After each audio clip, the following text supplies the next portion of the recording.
Well, hello, dear friends. This is Bob Hatton. This is the Encourager. I'm so glad to be with you once more and to continue our story of Israel in the book of Deuteronomy. We are in chapter 31, and this week we've been looking at the three leaders in Israel. We saw there was an old leader, which was Moses. We saw that there was a new leader, which was Joshua, and we're just going to have a look at the best leader today, the third leader, and that was God himself. And God was above these other two leaders, and they knew that.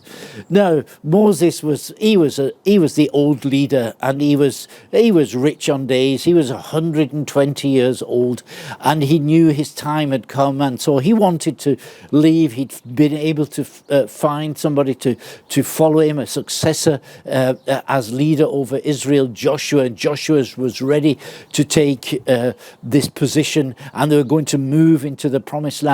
And God promised them that he would go before them. When they left Egypt, God was behind them. He was the rear guard. He protected the back so they wouldn't be attacked from Pharaoh. He defended them just before they went across the Red Sea, because they were being attacked by the army of Pharaoh. But now he says, I'm going to go before you. You know, you're going to go over the Jordan. I'll go before you. You'll enter this country, which is completely new. You don't understand what happen in this place, in that land. It is dangerous. People are your enemies. There'll be a lot of strife, and you have to do a lot of things. But I will go before you, and I think that's what made Joshua so happy, and he was able to, just rest in that the fight, the battle wasn't theirs, but the battle belonged to the Lord. That just reminds me of another story in the Old Testament, the story of David and Goliath. Perhaps you know this story with David, a little shepherd boy. He was still a teenager. He was going to fight the champion of the Philistines, an elite soldier who came with all his equipment to fight against David. And he was quite offended when he saw that what David had got with him. And he said, Am I a dog that you come against me with a stick and a stone?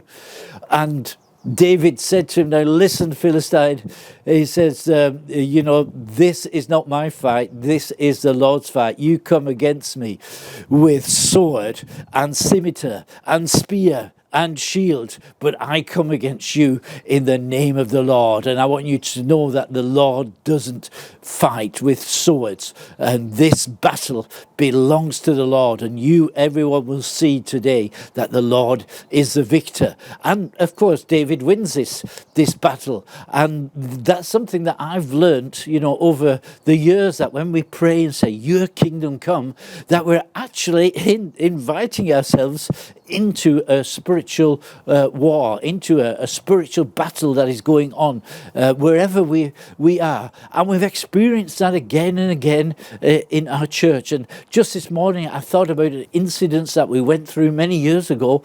We had just built a church, that is, the church was there, but we extended it. We put an extension onto it so that we had more room. We believed that God was going to do something, give us more people, and that our activities would increase. And so we were very excited about this, and we went into debt. We got loans to be able to build this church, and then in the middle of our building we had to buy a flat that was within the complex of our church building, and so we did that. But we were totally in debt, and good people from the church, they had given us interest-free loans that we were to pay back once we finished paying back the loans to the bank, and so on, and everything just worked out okay. Every month we had enough money to pay what we had to pay and to proceed with building the church.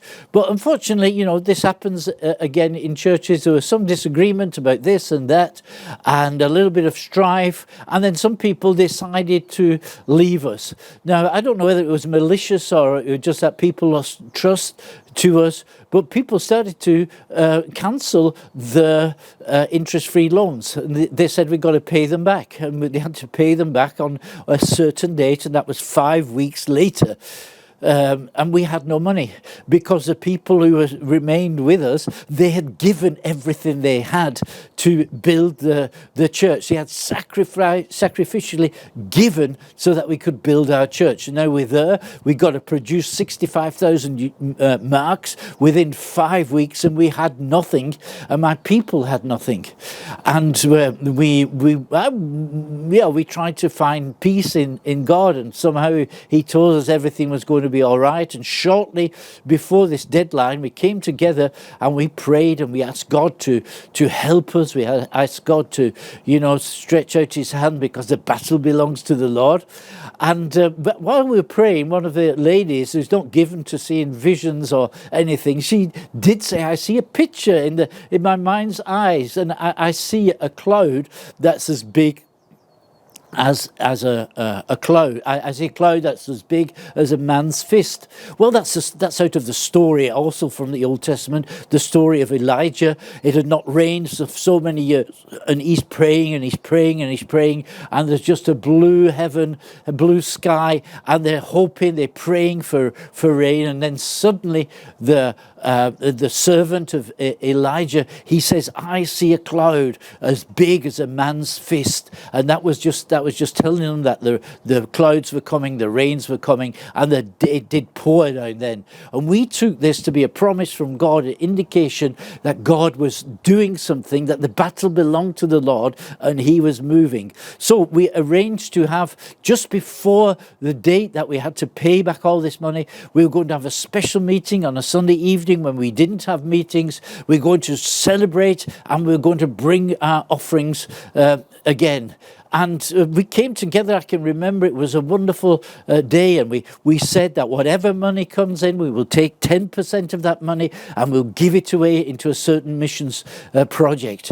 And so we came together and we brought our offering, and God did amazing things. We had a lot of cash given to us on that evening, and people came who we didn't even know. There was a couple there who came from Sweden. They just stumbled into our meeting, and they give us an interest-free loan, which many years ago we paid that back. But God was just there, and God just saved us in this incident. The battle belongs to the Lord, and I'm so glad about that. Hey, I hope you have a good day, and I hope you experience today that all the difficulties you're going through, they're not your battles, they're God's battles, and he's with you. See you again. Bob Hatton, your encourager.